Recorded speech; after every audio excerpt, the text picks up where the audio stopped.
can't keep. We were both working 2 jobs and running this, and we just knew like there's potential, there's growth. If we go all in, you know, we had to weigh the pros and cons of that. If we go all in, what does that look like?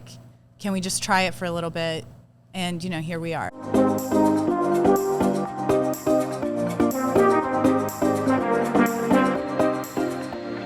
Welcome to the Small Nation Podcast, brought to you by CoverLink Insurance, where people are more important than policies. On this show, we unpack lessons from entrepreneurs, break down development strategies, and do deep dives on small town success. Our goal is to provide value to our listeners by hosting conversations that teach, inform, and inspire. Thank you, Ethan. Hey, guys, Brad and Christina, welcome to the podcast. Thank you. Hey, Jason. It's awesome to be here. Well, this is a big day for us because this is our first remote podcast outside of the studio. Like, we packed everything up and headed to Delaware County. So we are in Powell, Ohio right now with Brad and Christina Moser, which are the owners of Moser's Market. Yeah, that's right. I think you just kind of felt bad for us because you knew we had 4 kids and you were trying to make it as convenient as possible. I will say that growing up in a family business, one of the things that, you know, the minute that you can walk, you have a duty or a job around the family business. So I just thought you're like building your whole team here at Moser's Market, right? Oh, yeah. I mean, by default, they got to be involved in it. Yeah, it was pretty funny. Jason, you know, I grew up in an entrepreneurial family, and I always joked that if you wanted to spend time with my grandpa, you better learn to pick some apples. There you go. So I think he says I was 9 the first time I ran the cash register in his farm market, standing on an apple crate, and I probably like my earliest childhood memory was grading apples with him. So that's when, after they pick and they come in and they're in a huge bin, they shoot down kind of, you know, this device and we grade through them, you know, A's and B's, that type of thing. So think about like the high quality apples, some of them that are meant for cider. And you just stood there and graded apples for hours. And I think that's one of the reasons why I love our small business, because there's a smell to apples when you get that many of them in a room, and I can walk into our cooler sometimes and get a scent, and it's like, oh, I love that smell of fall. That's awesome. That's apples being graded, being picked, and it's pretty amazing. Your grandpa has to have the same grader now that he did back then. That thing is so archaic. Can you tell us about that? So a little bit, Christina, your awesome. Background. You grew up in Dark County. I did. Mm-hmm. Tell us about where you grew up and why that's important. I grew up in a really small farm community. So Arcanum is the name of it, just south of Greenville, northwest of the Dayton area. And my grandpa had about 40 plus acres of apples, peaches, pears, pumpkins. And, you know, it kind of started out when I was a kid. We started to do, I remember a few like farm tours. So we get a lot of school groups that would come in. That was kind of the beginning of it. And, you know, growing up in that business, my parents eventually started a bakery. And my grandpa, I think he has had his orchard now. I think we're in 53 years that the orchard has been there. The bakery's been there for 20 plus years. And now it's become this little destination in our small town where, you know, thousands of people visit in a fall.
apple fritters are so good. I will literally go in the freezer when they have them and just eat them frozen. Yeah. And when I eat them, it's half a dozen at a time. I mean, they're that good.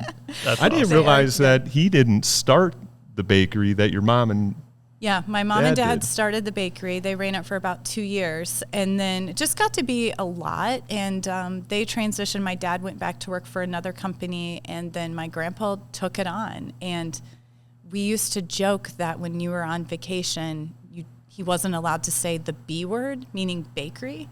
Yes. Okay.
that you take away, certainly for him to be an what did you call it? Octogenarian. Ooh, he's using these big words. No, I can't. I'm not going to repeat that. But it's impossible to go over to the orchard and be around him and not feel like you have to be doing something. Yeah. I'll go over there, and it's almost like he has a point to prove with me every time I go out there, because I'll go just looking for like a certain apple, like a Jonathan's, a variety of apple that folks want. He's got a bunch of trees, so he'll point me in the right direction, but I'm not out there picking for 5 minutes, and his golf cart comes up and he's got a bag over his shoulder and he's climbing up on a ladder picking, and it's a contest who's picking more in a certain amount of time. He's like, I already filled up my bushel bag. How many you got, Brad?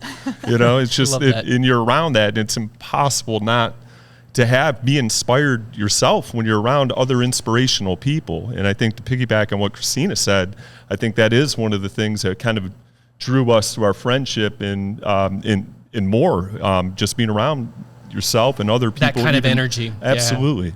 Appreciate that. So, Brad, you grew up on a farm? Yeah, I've been farming now for 42 years. Let's tell the truth about this story.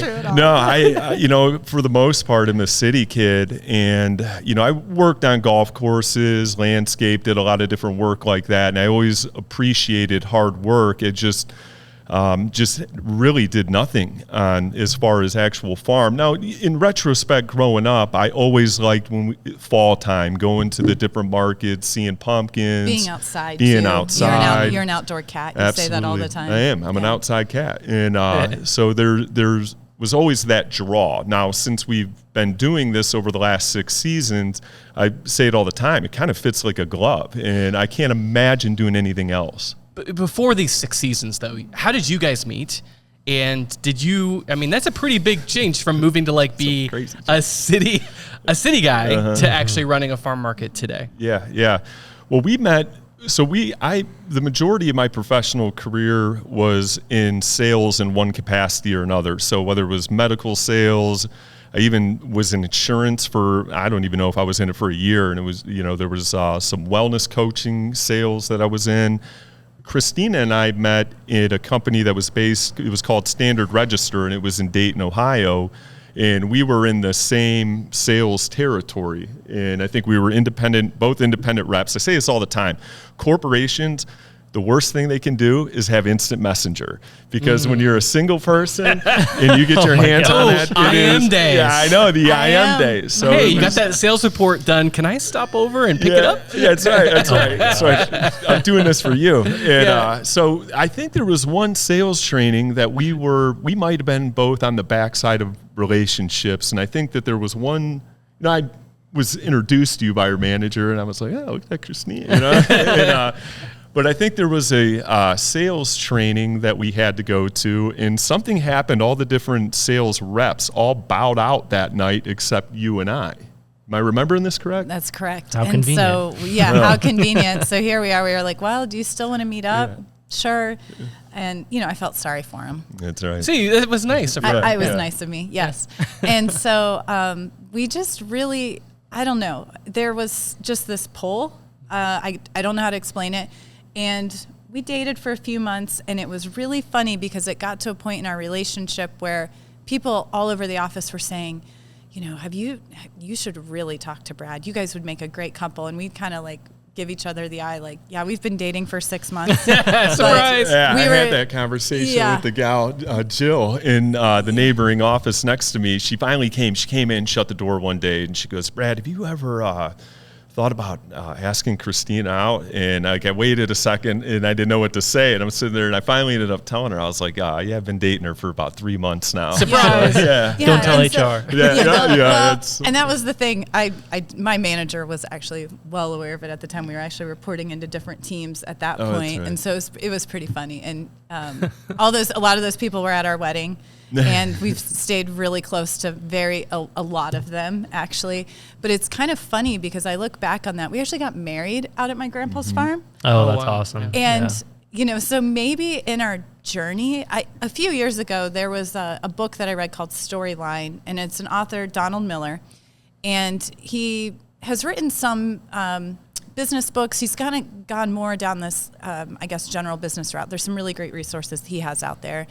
And this book, though, that he wrote called Storyline, he talked about, he wanted you to think through the themes in your life, the story of your life, and the things that you could pull out to shape your career. And I probably went through that book about 3 months before we bought this place. So we did not have our current home sold when we found this place. I mean, I think I was messing around on the Realtor app. I saw the property listed, and there was an open house that day. And Brad and his brother happened to be in town. They rode out here, and they walked the property, and Brad came back and said, we've got to go to the open house. And he saw it all over my face the minute I saw the house, the barn, and this barn did not look the way it looks today. That was a lot of blood, sweat, and tears on Brad's part to get it to this state that we're in today. And I think now I look back and I think, oh gosh, okay, so we were married on the farm. I grew up in the farm. You had a little bit of that experience working outdoors. The property, we just fell in love with it. We just kind of are, I guess we're more feelers. If you do any of the Myers-Briggs or any of those personality assessments, we definitely are more like trusting our gut type people. And there was just a pull to this place. And it's still, it's just got a hold on us, I think, even today. I don't know. Am I explaining it, Brad? Yeah, I mean, it was very, what you said, I remember verbatim because it was raining outside and I didn't even have shoes on. And so when my brother and I pulled up to this place, we just walked around because there was property. It's property in Powell. It's just not available a lot. And when it is, it was pricey. So at the time, it was in our price range to kind of go after it. And so we walked around, and then when we came, she's right, when we went to the open house, if there were 20 other people in here, it was all over her face. And I had to grab her. I'm like, Christina, relax. I get it. We're going to be making an offer. I didn't sleep. I did not sleep for 2 days. Oh, man. Wow. I was so afraid we were not going to get it because there were multiple offers. And I think that's the one lesson I pull out of this whole experience is that I'm a planner. I'm the one that I need all the things to be organized. I plan my day. Brad is more ready, fire, aim. Yes. And so we really, I think, balance each other nicely in that aspect. But the other thing is that sometimes you just have to go with it, and it may not make sense, but if there's that gut feeling, sometimes you just have to trust your gut. And we didn't know we were going to be doing that. Did we think 6 years ago we were going to be recording a podcast with our very best friends sitting in our barn and, this is our sixth season? No, we didn't know any of that, but we knew that there was something here that we felt it at the same time. That's the other thing. I think when you're in business or even just in any marriage, when one of you is saying we're going to go left and the other says we're going right, there's probably a reason for that. We've made decisions most of the time where we're both saying, yes, we're going to go right. And when when we both have opposing views, maybe sometimes we need to challenge the other person and think a little bit differently. But it's generally there's a reason we're disagreeing. So you kind of have to know like when to pick your battles. And I think that's one of the things we've learned over the last few years is like when to really say, this is my, like, we've had some disagreements on what to do with the new property. And Brad has said, no, I don't want to go that route. And I do. And so how do we figure that out? I mean, disagreements as of today, just actually even about an hour literally. ago. Don't you think that's healthy though? That, you know, Absolutely. it forces you, and I like the example, Christina, of you saying like challenging your partner with their belief. Yeah. It's not meant to attack. It's really meant to really get them thinking about something, right? Or to understand a different perspective or point of view. Absolutely. And Brad will work himself to the bone to do what he knows needs to get done. You know, we've joked about his pumpkin display, so he'll probably be out here. Okay, can we take a little pause on that? Yeah. So I walked in and arrived at the market today, and I did get a text message last night of a pre-planned photo of the mums and the pumpkins perfectly positioned. Did you know, like, when you got married to Brad, that you'd have like an HGTV like level pumpkin designer like displayer? No, that was that didn't come out in the pastoral counseling before we got married. That came out in no they're like personality perfect. assessment. You walk into this farm market and it's like you're walking into an HGTV set. Well, like, thank you. It smells Thank good you. in here And- too, by the way. Thank you. yeah, All right. that smells And good. It that- didn't 6 years ago. No, it did not. No, it did not. That is all Brad. And that is the other thing. We balance each other because I am the detail-oriented person. Can you explain the roles? Like if you Yes. say like what your job description Yes. is in running the business between the two of you? Well, we don't have official titles, Yeah. but I definitely do all the payroll. I do the ordering, most of the ordering for product. He handles a lot of the produce buying. We both manage, I think, the relationships, the partnerships. You know, we're really proud of the people that we've brought into this, Yeah. our neighbors included. So we both manage a lot of those relationships. But when it comes to like, hey, Square's not working, that's who we use for our point of sale. It's me that's going to fix that. So I guess I'm the IT department. That sounds Oh, funny. that's good. I'm Yeah. the IT department, paying the bills, managing QuickBooks, although actually I just recently turned that over. And then Brad does a lot of the day-to-day, like the visionary, I would say. When it comes to the barn and how things, the aesthetic, I think people assume that that's me, and it's not at all. Like, I will give up and say, hey, it's 10 o'clock, it's time to go to bed. And he's like, no, the pumpkins aren't perfect. I'm going to be out here till 3, 4 a.m. So he just has a vision of what it should look like, and he's a maniac and a perfectionist when it comes to that. And I would say I'm a perfectionist in other details, making things, you know, kind of behind the scenes, really. Yeah, I think as we've done this, it's kind of evolved on what I take out of this. You know, initially when it was learning, like we talked about my great farming resume that I have, I just didn't know what I was doing. I mean, I truthfully didn't know what I was doing, but I had spent so much time on the barn, like working on it. When people would come in the door, I just wanted to give a barn tour. I didn't really care about anything else.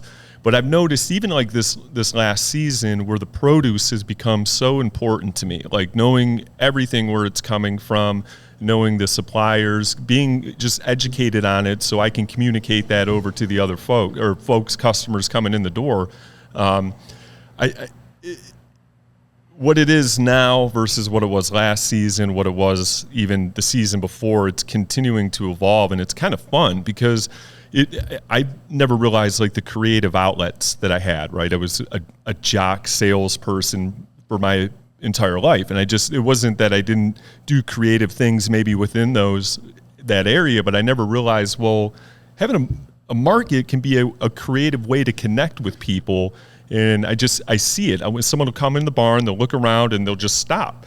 And when they do that, and they're just like taking it in, and you can see that they're feeling it in their solar plex. There's That no makes better. his day. Oh my That is gosh! his absolute Well, Yeah. joy. and when I first met Brad and Christina, it was in a pretty dark time for a lot of us. It was during COVID, and many of our businesses at Small Nation, you know, from our gyms to our hair salons to our restaurants, were all shut down. And we got introduced through mutual friends, and you decided to open up your barn to us to get down and celebrate a meal together in a small group setting. And I think that's where when I first walked into this barn, because I really admire historic properties, it was you giving me a barn tour and telling me about the painstaking care that you took in restoring this barn. But then also the magic of the tour, I immediately wanted to buy things from you because I understood like you have such care to want to see your neighborhood be better. You want to see the local growers and farmers that are connected to the products that you're selling, them be successful. And we really needed each other through COVID. But like, tell us about why this barn is special to you. Well, outside of having thousands of hours of just labor into it, one of my best friends, Reed Cooper, was a tremendous resource. He was like one of my few knucklehead friends that were willing to come in the barn in the condition that it was and help with a lot of the stuff, whether lifting it, rebuilding walls, pulling stuff in together, rebuilding sills. So I can't discount that. And I say it all the time to folks that there's a huge benefit to being naive, because when I look back at some of the different pictures of what's going on, I don't know if I do it again, even knowing what I know now on it. But at the time, I was just like, whether it was the money or the risk that you took or the time. A to Z. I mean, all those things. Everything. Yeah. Everything. But you did it. And it goes back to what I think Christina was saying earlier. It's like, in a relationship or in a partnership, you need someone that's willing to go to the moon. Mm-hmm. And then you need someone that's going to support and believe that you can go to the moon and will be there along the way. Mm-hmm. Even if you don't, like there have probably been some goals that you've set out that have surprised you or maybe you've not achieved yet, but you got to go for those goals, mm-hmm. right? Yeah, awesome. Absolutely. So I'm sorry to interject here, but you talk a lot about, the community and getting to know people with this kind of business. Can you just explain a little bit how this business works? I mean, this podcast, we have a lot of entrepreneurs and people who probably do a lot of these similar things. So engaging with a market like yourselves, can you just explain how that model works and how if someone were to approach you, maybe some do's and do nots? Well, it's a great question because it continues to evolve. So when we restored the barn, or when it got ready to actually come inside confidently that you weren't going to get attacked, it wasn't going to fall on you. The turkey vultures that used to live on. Man. The turkey vultures are gone. They are gone. I thought Christina wanted to sell some of her grandpa's apples. So I thought, it was we'll put a mason jar and a crate of apples on the porch and just kind of scratch that nostalgic itch. Well, it was... people came, you know what I mean? It was just, and then they showed up again, and I was just blown away. I will never forget how nervous I was even ringing in the first transaction of like, I have no retail experience. I have no farm experience. I don't know what I'm doing, you know what I mean? And it was just with that high that you got when it was like, oh my gosh, people made the sale, and people responded. Well, as we kind of realize that, we really like this, we're in a good spot, we need more product. It's impossible for us to grow this stuff. Ironically, my dad is a retired Cleveland fireman, and he works for friends of ours orchard up in Wayne County. And a lot of days he's my delivery boy. Like if there's, it's amazing. We look at put the family to work. It right? is. We look at each other this day like, how the heck, this is crazy that this happened. But kind of the model is continuing to evolve as we do this. And one of the things that was important to Christina and I was connecting with the folks up and down the road for multiple reasons. We're trying to grow. You want approval. You want to grow, but not be a nuisance to your area, right? Yeah. I mean, so you don't want all of a sudden the area is getting developed. You want their support. Yeah. Absolutely. And so we have a model of anything from wholesale to consignment to it's kind of dependent on who we're dealing with, really. Can you tell us about some of your products? Yeah. I mean, some of the ones that are right here, this is I don't know where it needs to look. Yeah, there you go. You can be like Vanna. We got We got the front-facing camera. This is actually one of our favorite products. Really fun. Kind of a fun story too. It's awesome. So Kevin Hulley, Seldom Seen Farms, like Geauga County, Ohio, is like a notorious maple syrup area, and so I met Kevin through my uncle. And this is just kind of how this stuff always happens. You're meeting people through other people. And So Kevin, like this maple syrup, he has his own trees. He taps his trees, gets the syrup. Well, he goes down to Louisville and gets bourbon barrels. And depending on the moisture content of the bourbon, he'll age it anywhere between 3 to 9 months to give it a bourbon. If you open this up, I mean, you don't want to. I've tried it before. It's a great amazing. product. Yeah. It's perfect for waffles. Like, Make awesome. a cocktail with it. It's fantastic. Yeah, so we don't let our kids put it on their waffles because it's kind of expensive and they probably wouldn't appreciate it. I don't think they'll appreciate really it. good. It is really good. But it's special. It's something special. Yeah. And that's, I think, the thing. We wanted people to feel special when they walk in the door, and we wanted special products. Like everything in here, if you ask us, has some kind of a story like that. Whereas, this is a friend of Brad's uncle, who also is Kevin.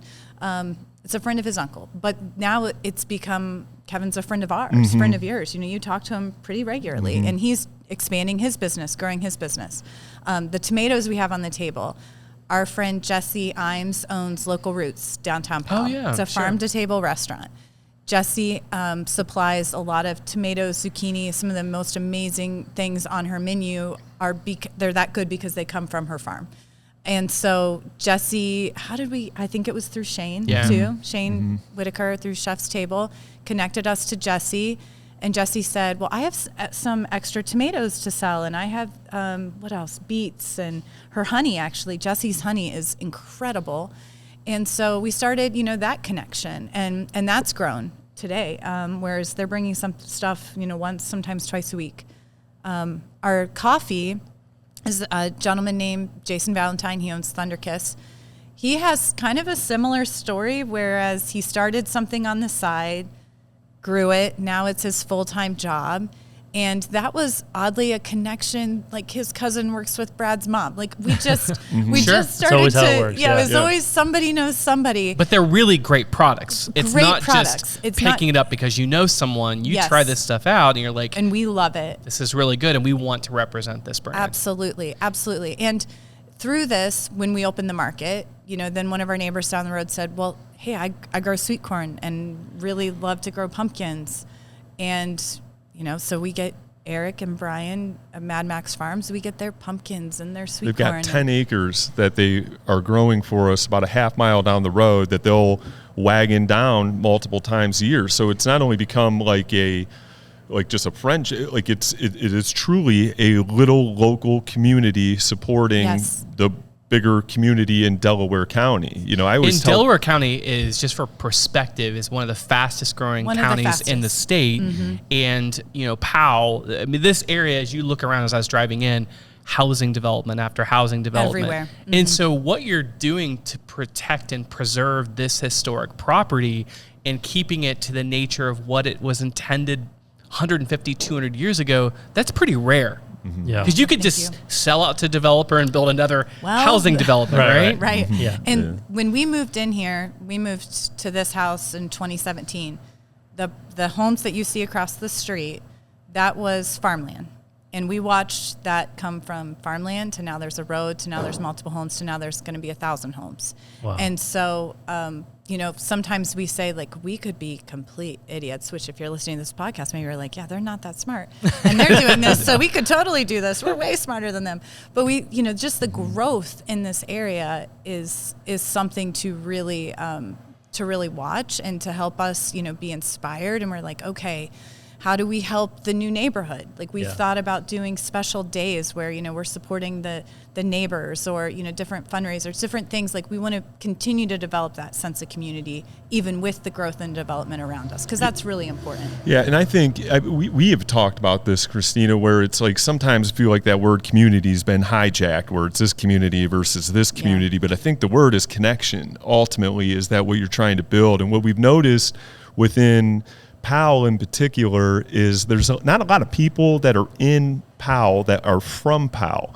And so when they come into a place like this, I notice that it'll be, this reminds me of ... something back home, something that they grew up going to. So you have that connection. And a lot of times I've found as I've done this, and we joke around about like how much I enjoy pumpkin decorating. I wish it was something different, but it's the truth of the matter. I love doing it. That that nostalgic, that emotion or whatever that is a very powerful connector. And you're providing that for their family so that their kids are going to have those experiences growing up, which is awesome. Just a really cool aspect of it. And then you're also supporting, all those entrepreneurs starting their own businesses and making it more sustainable for them. But as we kind of talk about Powell and the area a little bit, we talk about the growing area. Certainly if you know what's going on in Columbus, it's expanding and growing. And even back in the day, when you were buying this back in the day, 6 years ago? Yeah, 6 years ago. Not that long ago. Back in the day. But I'm just kind of curious. We have a show segment here called a real estate plunge.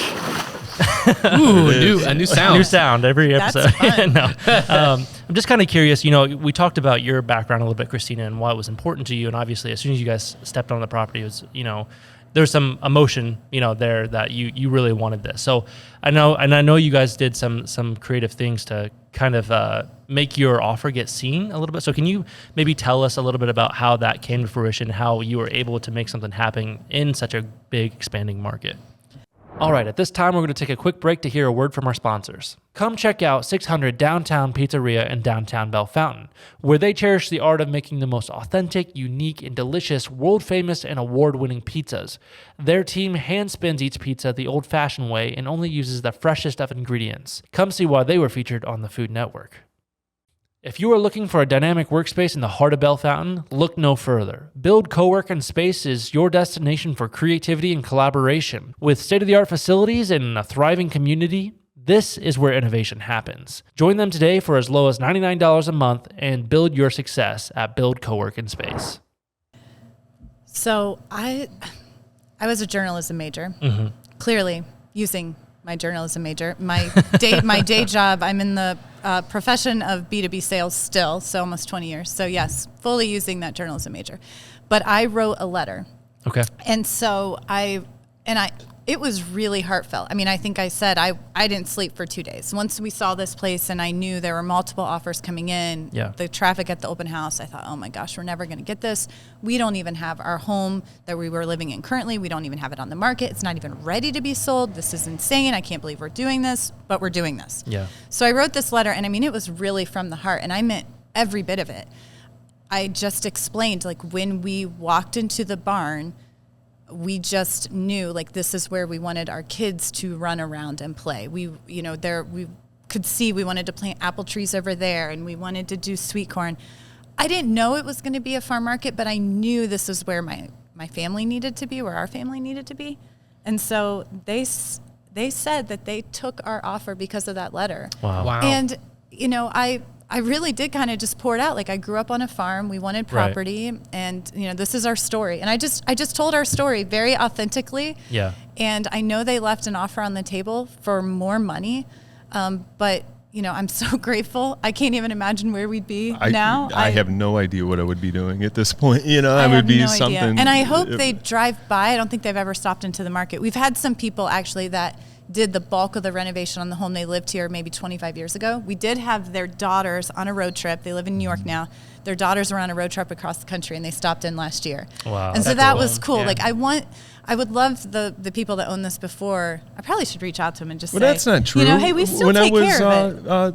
The Harris family, when I was at the bank, that was the great grandson of the gentleman who built the house in 1882. Wow. Yeah, I was going through. That's right. It was Delaware County Bank at the time, and we knew enough, the folks in there enough. And she goes, "You're never going to believe this, but the great whatever grandson of who built your house is in here." I was like, "Are you serious?" Wow. And so I was like, "Can I come and meet him?" So I met him, and then he came out, and he still lives maybe a couple miles from here. But it was kind of interesting to hear. Oh, I remember that barn running around in the '60s and all that, Yeah. and. So, yeah, it is that part. That was kind of cool. I appreciate you sharing the importance of that authentic just communication and how that, helped that gut feeling actually turn into owning the property. And the other thing that I think is interesting about knowing you guys is you worked in corporate, and now, Brad, you're full-time with the market, and Christina, you're probably working full-time plus having another job plus being a mom. Yeah. But you're financially doing really well. Like, this was in the beginning, you start with zero, right? Yeah. Year one, it's more significant. Year two, you've consistently grown your sales to enough that Brad, you're doing this full time, and you're supporting, you're building a sustainable business to support your family, right? You're on that path. And it is a seasonal business. So that's been one of the tricky, kind of like a blessing and a curse.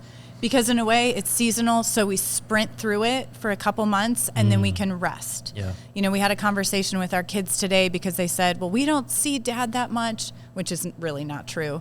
But they're so used to seeing him so much in the winter when we're closed that this time of the year, it's such a contrast because Dad is out here, working a lot more.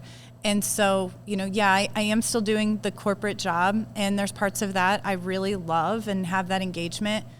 I think starting out with a side hustle, we never dreamed it would get to this point, but we did have to make that difficult decision about 3 years ago where Brad said, one of us has got to do this full time. We can't keep, we were both working 2 jobs and running this. And we just knew there's potential, there's growth. If we go all in, we had to weigh the pros and cons of that. If we go all in, what does that look like? Can we just try it for a little bit?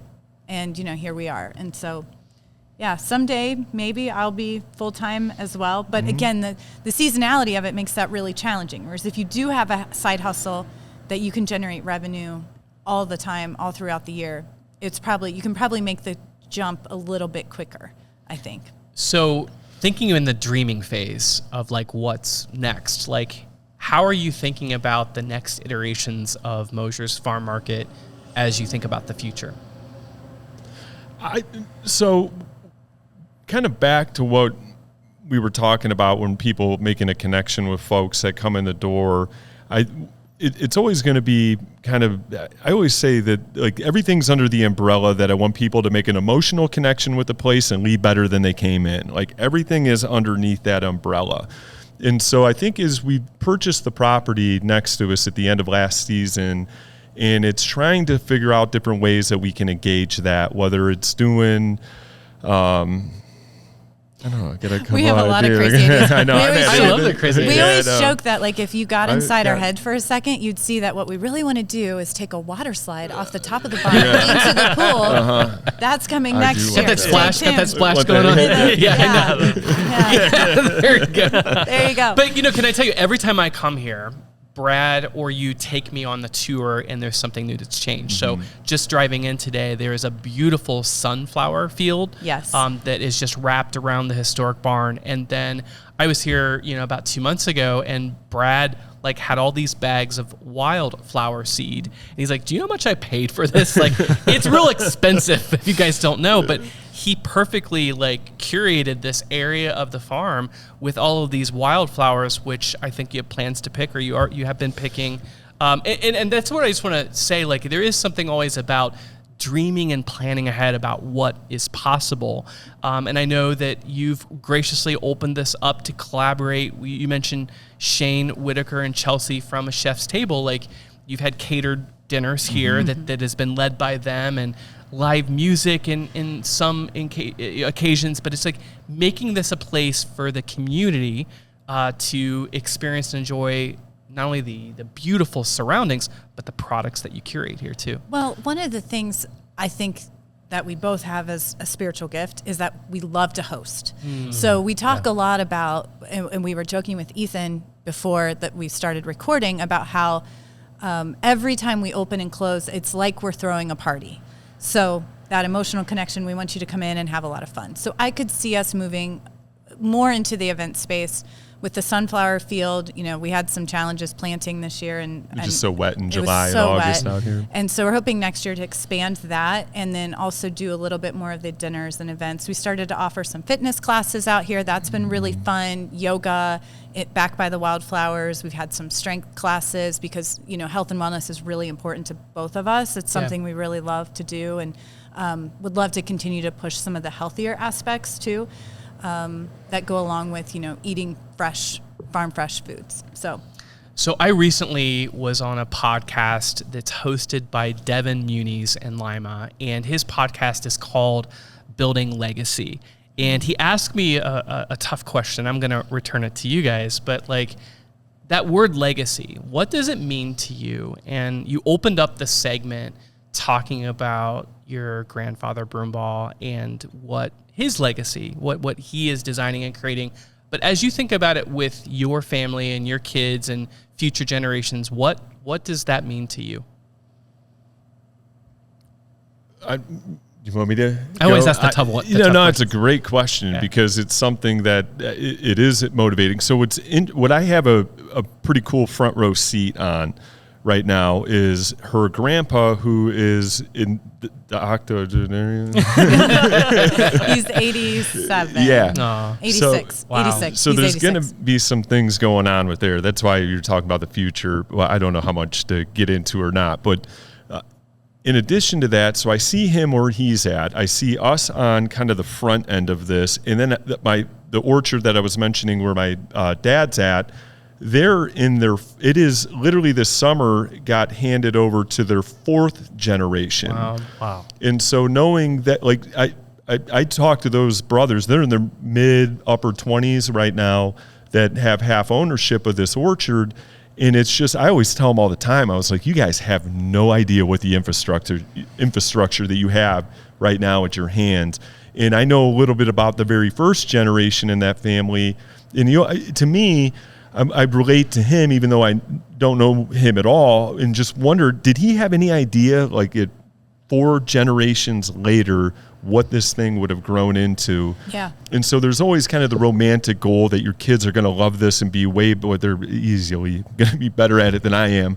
But they're going to want to do it, and it'll be something that you can hand down to them. Because one of the things that I've really appreciated about having a business, a small business, even like this, is it's kind of my carve out of society. Like this is, or not out of society, but out of like humanity. Yeah, it is. And the customers are kind of validation that I'm not insane. Like that other people still are insane. I am insane. But like there's more people that will support you. Yeah, they'll support me to kind of, I guess, be entertained by my insanity or whatever it is. But so from a legacy standpoint, your goal is to give the kids something. As a father, one of the dreams is that I would be able to more than just, I don't know, that I could hand the kids something like this. It's kind of like not giving him a fish, but showing him how to fish, you know? Yeah, and it may not be that they want to run the farm, although they do joke that,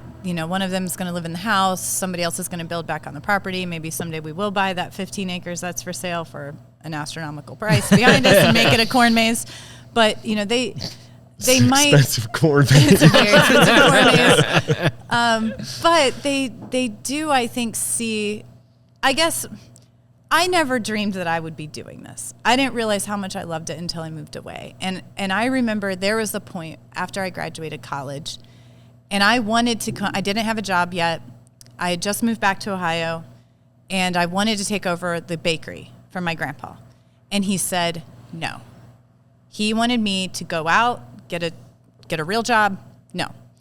And now I look back, and there was a lot of wisdom in that, because when you're in sales, for one, you have to be very competitive. You have to work hard. You have to have some grit. You got to be able to hear no. A lot of the things that do well in an entrepreneurial field. Mm-hmm. And so there was a lot of learning that I think I had growing up in an entrepreneurial family that's done me well in my corporate job. So I hope at some point my kids have seen all those things. They've seen the hustle and the grind. And it's going to give them an edge in their generation, because not everybody's willing to put in the time. Sure. I see it now with kids at work. Now I'm that old person sitting there at work judging them. We are. But I sit there and they come in and they expect things. I never expected things. I knew I had to earn it. I wanted to go in at 23 and I wanted to show that I was capable. I was going to do the job. I was going to work hard. I was going to show up. That's rare today. It really is. I'm shocked at times. So those that can put in that effort, not have any expectation, but just put in the sweat, put in the extra time, give it the extra thought, listen to podcasts. If you're a young entrepreneur and you're listening to this podcast, you're already 10 times you're 10x your competition, because they're not doing that. I can tell you they're sitting there and they're expecting that they're going to be the Mark Zuckerberg.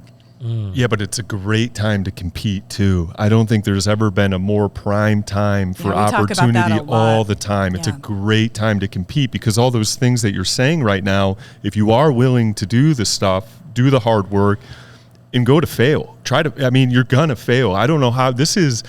Maybe our third This endeavor. is our third. Yeah, I don't know if you know that, Yeah. Jason. This is technically our third shot at a small business. The first two failed miserably. Never made any money. Just a lot Can of you remind me expenses. what industries was the other two? One was an online clothing resale business. The other one was kind of a gift box. We were working with a lot of victims of human trafficking, trying to give them opportunity and a job. But Yep.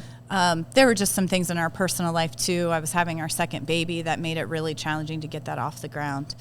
Third time's a charm. But what I Right? hear is you guys push past that, right? Like Yes. you, even though, you failed, you still learned, right? And you kept going and you tried something new, right? And we talked about both of your strengths that, you have the optimism, whether it's misplaced or not, that, oh, maybe we can actually do this. And it's validated by customers. And then, the other side of it is that, oh, we gotta dial it in, make sure our books are in order and all this stuff to make it happen. So There's definitely that side of it. yeah, I love that. So I'm happy to see you guys are successful on this venture. But, this is kind of that big business venture for you guys. So this is a question I ask all of our guests kind of as we're wrapping up the episode here, but what were some professional development resources? I know, Christina, you mentioned a book earlier. So it could be a book, it could be a podcast, it could be a mentor, it could be really anything that really helped you guide you through these years of starting this business. For me, I listen. That's how I got through college, listening, taking notes. And I don't even know if I ever opened a book. It was just more I had to be in class listening. So I consume knowledge through podcasts. That is really where I'm out working a lot by myself. Also, the importance of being around people that are being around people that are either in entrepreneur world, that are whether successful or a little bit successful, but people that are in the grind with you and they can relate. You guys have said it, and you were the first one, Jason, that ever mentioned it to me, was how lonely it feels a lot of times. Like nobody understands, and you playing a violin to yourself, that it's just nobody understands. Well, I can pick up the phone and call Kevin right now, and he's going to completely understand the grind, the hustle, that this went wrong today. I'm having issues with zoning. I'm trying to do this. Do you have anything? And once you do that, you'll find that you're not competing against, you're competing with, this is our gang. This is our island of misfits. It's like a tribe. It is. Yeah. And you have to find that tribe because you're going to be inspired. They're going to pick you up when you're down, and you're going to compete with them, and you're going to cheer on everybody's success. And so for me, being around folks, I've just learned a tremendous amount. And I'm a huge nerd. I'll just put the nerd card on the table. So I'm really religious in my morning routine. So I wake up, make my coffee, I sit down, I journal, I write at least 3 things I'm grateful for right away, every day. Brad. Yeah. There are a lot. He's in there so much every day. And so I do that, and then I read. So, try to read a little bit in the Bible, another book, whatever nonfiction book I'm reading, but that is my time for nonfiction. So there's been a few books I think that I really love. The Pursuit of Excellence by Ryan Hawk, who also has a podcast. That's an excellent one just to keep you motivated, to keep you pushing forward. I also love personality assessments. Brad's going to roll his eyes. But I think, I've read some of the books on the Enneagram and those type of things. And Do you know what you guys are? Just yes. quick little summary. I would love for you to guess, but I'm a 3, so I'm an achiever with a wing of a 2, so kind of that caregiver. So I want, kind of fits me well in sales. I want to win, but yet I really want to take care of my customers. Yeah, okay. At the end of the day, it's about how I take care of others. And Myers-Briggs? Myers-Briggs, I'm an ENFJ. Brad is an ENFP. So there's that On the detail border. oriented. Yeah. So there's that, You guys creative are so, thinker. You're There's such that. nerds with this. I am You guys such could a talk nerd. personality tests I all know. day. And then on the I other know. one, I don't know what my number is, but you tell me I'm a You're rebel. a 4. Is that You're a rebel? 4. Or what you'd say it's You're a always rebel? I a don't know rebel. what the... He's definitely a rebel. He's One of those. Oh no! I know. Now we've lost half. You probably half like the, to stack pumpkins. Yeah. Now we've lost half the audience who's like, what? But it goes back to that. I'm just a massive learner. I want to consume content. And in that morning routine, I try to work out. And I told you, I listen to Jason while I'm running, walking or, taking the kids wherever. When I was traveling more for sales, I'd listen to podcasts nonstop. One of those, Business Made Simple by Donald Miller, that's a great one. Really good resources, tactical things that you can do. Something I'm trying to get better at is social. So I'm always looking for resources on social media because that's something, I know, I think that's something we're all trying to figure out. The game is always changing. So. Yeah. It's always changing. So yeah, I'm just, I just love to learn. I'm a huge nerd. That's a golden nugget there in itself. Never stop learning. Never stop learning. And then the last thing I have for you guys is where can people follow you and keep up with your business and the work that you guys are doing? Yeah, so mosersmarket.com is our website. We have a blog. We're also on Instagram and Facebook at Moser's Market and Barn. Is it Moser's Farm Market? It's mosersmarket.com. I run our social media. We're gonna get you on Facebook soon. I know. How do people find you, Brad? I know. I'll be in the barn. I'll be out here. Stop by. Yeah, just come out here. I'll give you some good. But only when you're open. Right? Only when I'm open. Only when we're open. Only when I'm open. Yeah, I know. Yeah. Well, on that front, just thank you today for being guests on our show. Thank you for being dear friends to me and friends of Small Nation. But I'm just excited to continue to watch you guys succeed. And I think not only with your business, but you as a couple, you as a family, lots of really awesome nuggets today, and just excited to get your story out there to many others too. So. Thank you so much for having us. Yeah. It was fun. Thanks, Ethan. Thanks, Cool. Ethan. Yeah. Absolutely. Thanks for tuning in on this episode of the Small Nation podcast. We hope that conversation proved valuable to you. And if you enjoyed it, be sure to share the episode and follow the show on Spotify, Apple Podcasts, or your favorite podcasting platform. You can also subscribe to the Small Nation YouTube channel if you prefer to watch your episodes. Follow Small Nation on social media, and we'll see you in the next episode.